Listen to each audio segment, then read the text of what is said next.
విజయవాడ శ్రీ కనకదుర్గమ్మ వారికి తెలంగాణ ప్రాంతం నుంచి భక్తులు, వివిధ ఉత్సవ కమిటీలు మరియు తెలంగాణ ప్రభుత్వం తరపున అధికారికంగా బంగారు బోనం సమర్పించడం వెనుక గొప్ప ఆధ్యాత్మిక, సాంస్కృతిక మరియు సహోదర భావనలు దాగి ఉన్నాయి.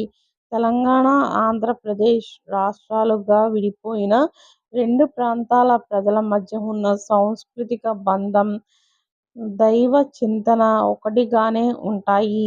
విజయవాడ కనకదుర్గమ్మను రెండు ప్రాంతాల ప్రజలు తమ ఇంటి ఇలవేల్పుగా భావిస్తారు. ఈ సాంస్కృతిక సారూప్యతకు, సోదర భావనకి సంకేతంగా తెలంగాణ నుంచి బోనం తీసుకెళ్లి అమ్మవారికి సమర్పిస్తారు. తెలంగాణ సంస్కృతిలో ఆషాఢ మాస బోనాలకు అత్యంత ప్రాధాన్యత ఉంది. తెలంగాణలో బోనాలు ప్రారంభమైన తర్వాత ఉత్సవాల్లో భాగంగా ఆ జగజ్జననికి కనకదుర్గమ్మ రూపంలో ఉన్న శక్తికి బోనం అందించడం ఆనవాయితీగా వస్తుంది.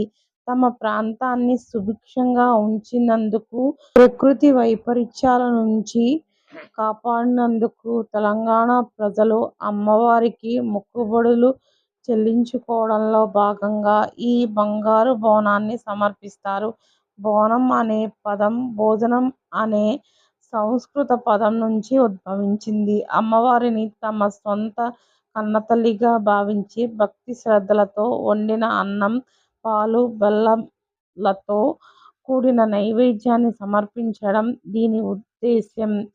బంగారం అనేది పవిత్రతకు, నిష్కల్మషమైన భక్తికి సంకేతం. అమ్మవారిపై ఉన్న అత్యున్నతమైన గౌరవాన్ని, భక్తి ప్రపత్తులను చాటడానికి బంగారు పాత్రలో బోనాన్ని తీసుకువెళతారు. బోనంపై ఉంచే దీపం, వేప ఆకులు, పసుపు, కుంకుమలు ప్రకృతి ఆరాధనకు, ఆరోగ్యాన్ని ఇచ్చే క్రిమి నాశనానికి, శక్తికి నిదర్శనాలు.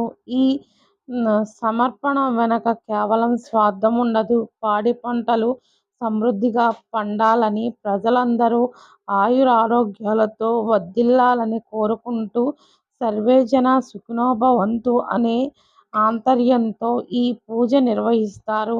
మొత్తానికి తెలంగాణ నుంచి విజయవాడ దుర్గమ్మకు బంగారు బోనం సమర్పించడం అనేది సరిహద్దులు లేని భక్తికి, రెండు ప్రాంతాల సంస్కృతి సామరస్యతకు ఒక సుందరమైన ప్రతీకగా చెప్పవచ్చు.